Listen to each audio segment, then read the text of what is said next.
흰눈이 온 세상을 삼켜버린 듯한 한겨울의 조선, 한양의 북쪽 끝자락, 인왕산 기슭은 정막강산 그 자체였습니다. 하늘은 낮게 내려앉아 잿빛 숨을 몰아쉬고 있었지요. 처마 끝에 매달린 고드름은 날카로운 칼날처럼 빛나며 금방이라도 땅을 찌를 듯 위태로웠습니다.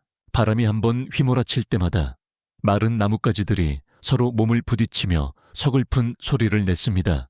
슥싹, 슥싹, 마치 누군가 칼을 가는 소리 같기도 하고 굶주린 짐승의 발톱이 바위를 긁는 소리 같기도 했습니다. 마을 사람들은 해가 뉘엿뉘엿 지기 시작하면 서둘러 문걸쇠를 걸어 잠갔습니다. 아이고, 무서워라. 벌써 어둑해지네. 동네 할머니 한 분이 손자를 품에 꼭 안으며 중얼거렸습니다. 얘야, 절대 문 밖을 내다보지 마라. 밖에는 상우님이 내려와 계신단다. 아이는 할머니의 품속으로 파고들며 숨을 죽였습니다. 방 안에는 화로의 인거불만이 가물거리고 있었지요. 창밖의 어둠은 단순한 밤이 아니었습니다. 그것은 살아있는 공포였고 거부할 수 없는 자연의 위험이었습니다. 조선 사람들에게 겨울은 생존의 시험대였습니다.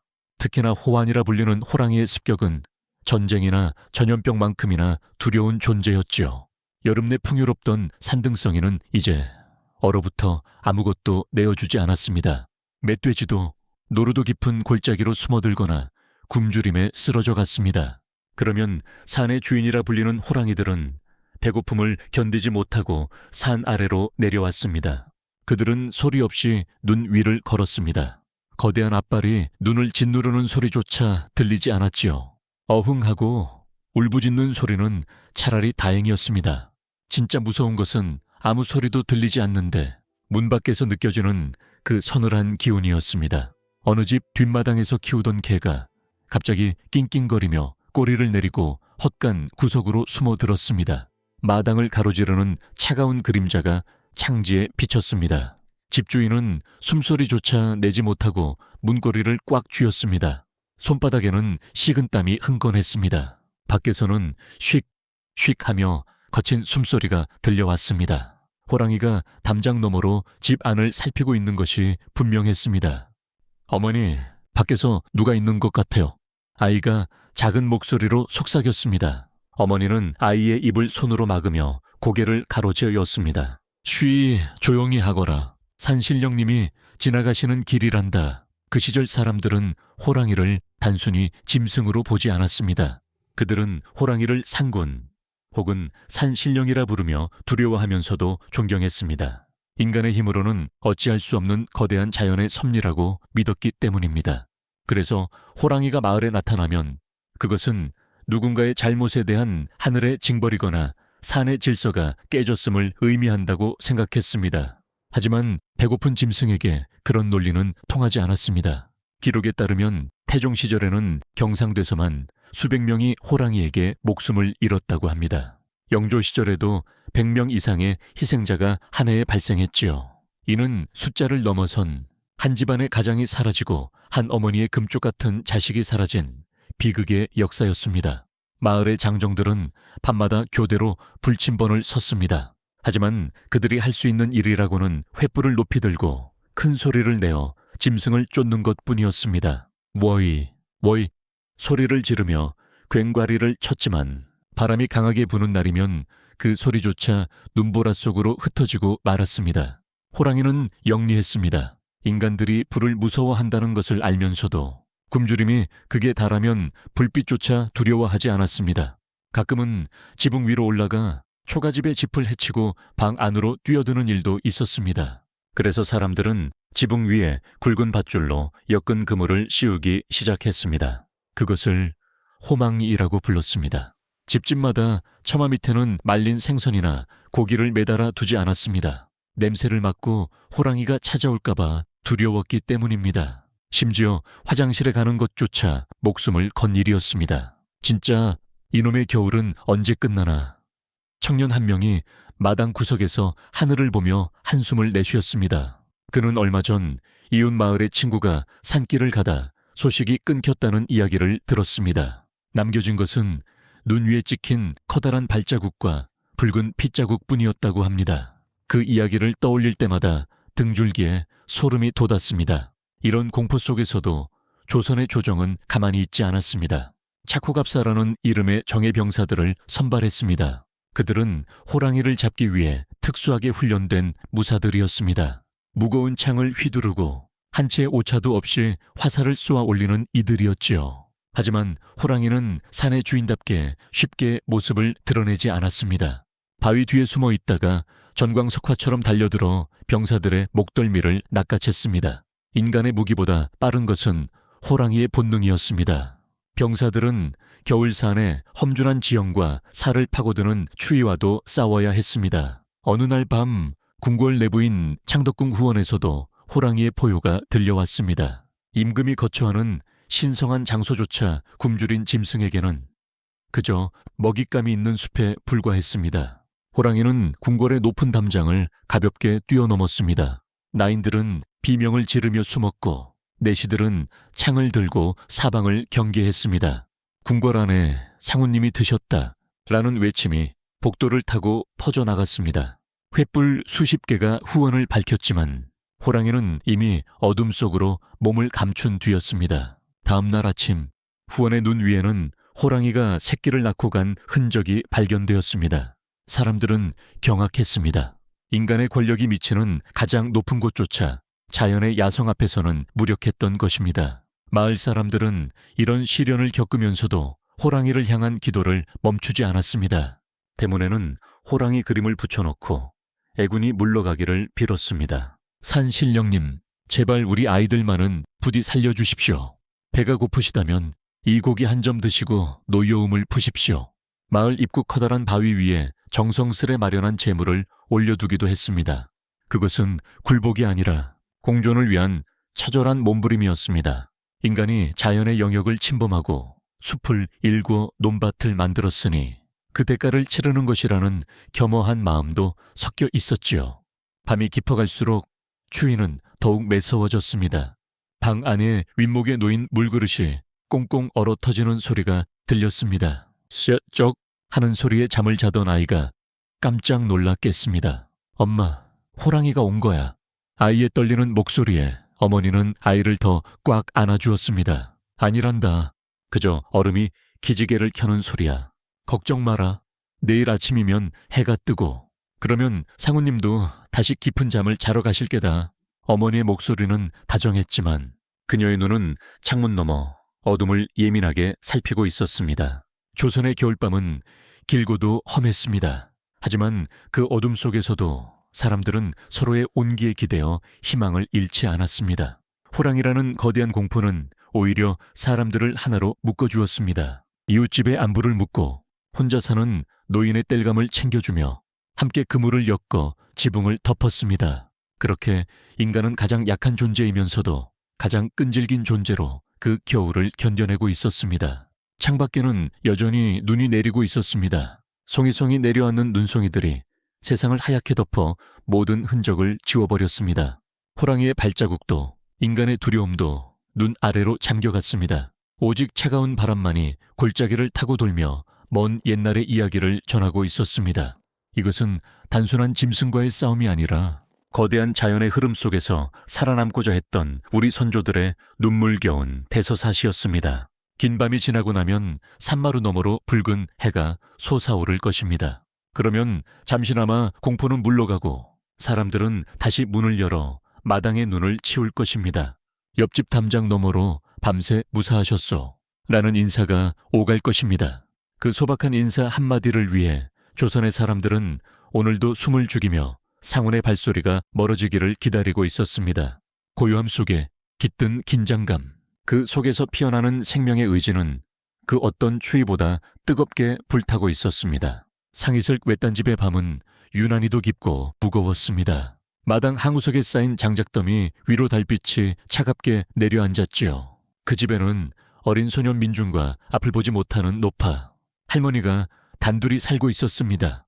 마을 사람들은 상우님이 논의는 길목이라며 모두 떠났지만 할머니는 고집스럽게 이곳을 지켰습니다. 민준아, 방 안으로 어서 들어오너라. 찬 기운이 문틈을 파고드는구나. 할머니의 목소리는 갈라진 논바닥처럼 메말랐지만 그 속에는 따스한 온기가 배어 있었습니다. 민주는 마당에서 눈을 굴리다 말고 서둘러 방으로 들어갔습니다. 문고리를 걸어 잠그는 소리가 적막한 공기를 갈랐습니다. 달크 하는 소리가 나자마자 방 안은 작은 우주처럼 아늑해졌습니다. 방 한복판에는 작은 화로가 놓여 있었습니다.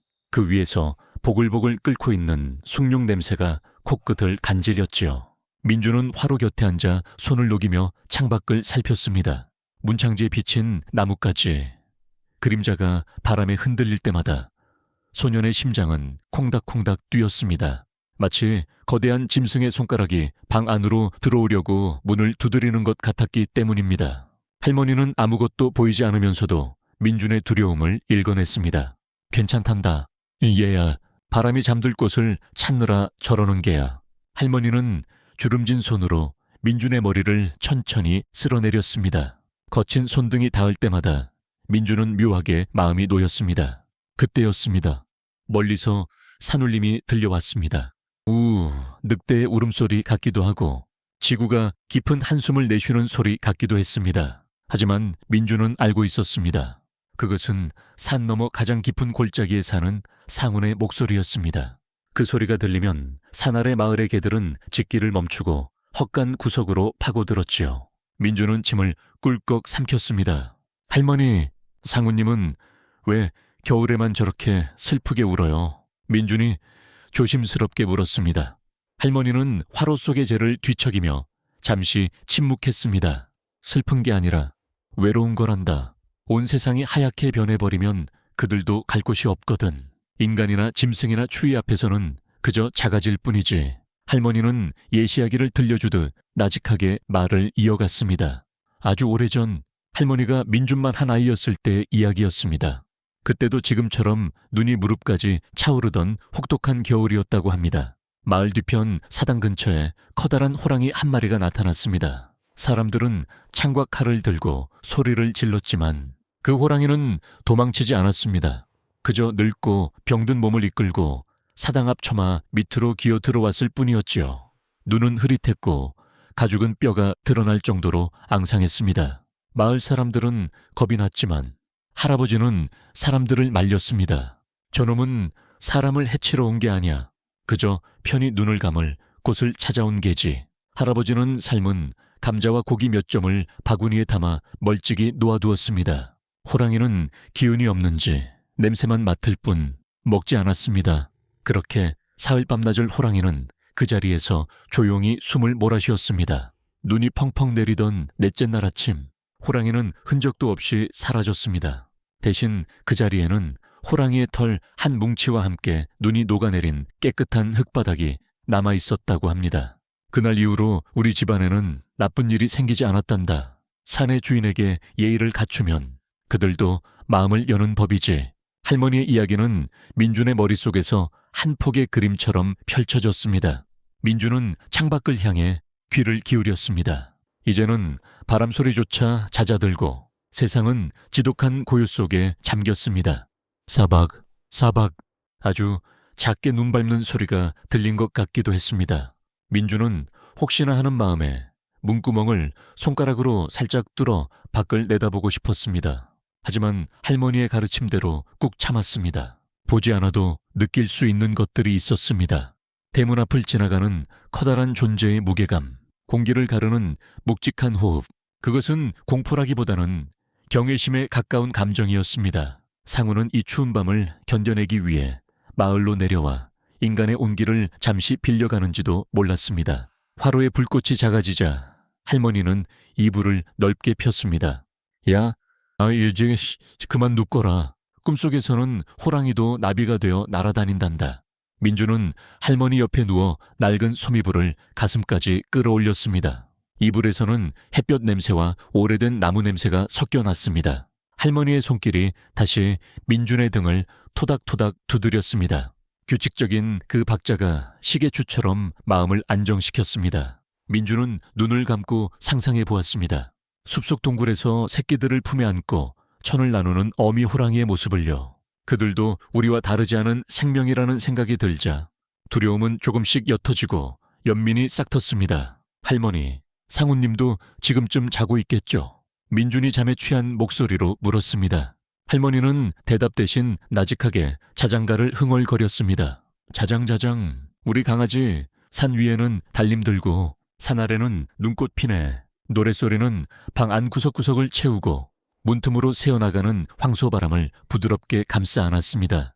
밖에서는 다시 눈이 내리기 시작했습니다. 하늘에서 내려온 하얀 나비들이 지붕 위를 덮고 마당에 발자국을 지우며 세상의 모든 경계를 허물고 있었습니다. 이제는 누가 사람이고 누가 짐승인지 구분할 필요가 없는 시간이었습니다.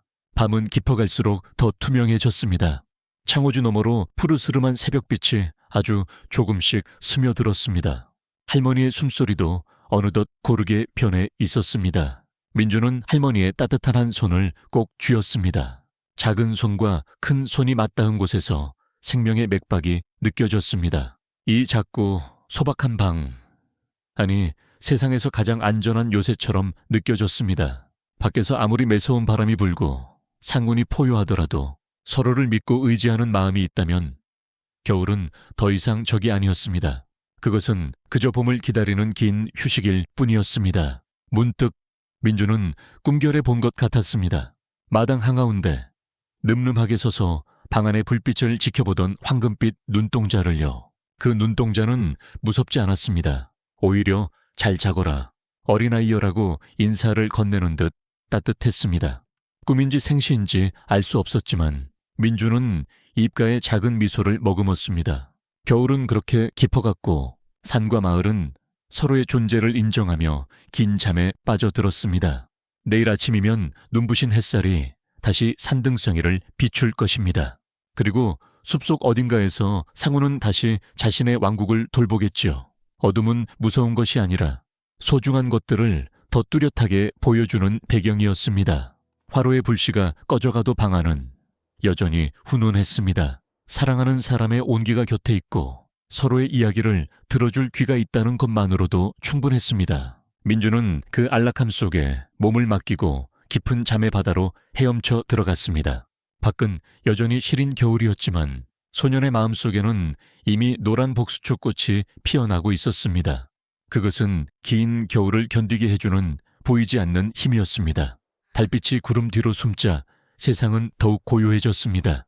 눈 내리는 소리조차 들리지 않는 정적 속에서 생명들은 각자의 자리에서 숨을 고르고 있었습니다. 그렇게 조선의 겨울밤은 차가운 눈꽃과 뜨거운 숨결을 한데 버무려 내일이라는 이름의 선물을 준비하고 있었습니다. 상운도 인간도 이름 모를 산새도 모두가 하나가 되어 꿈을 꾸는 시간이었습니다. 이제 공포의 그림자는 사라지고 그 자리에는 서로에 대한 깊은 이해와 고요한 평화만이 머물렀습니다. 할머니의 자장가는 어느덧 멈추었지만 그 여우는 방 안을 오랫동안 떠돌았습니다. 민주는 그 포근한 소리에 기대어 세상에서 가장 편안한 여행을 떠났습니다.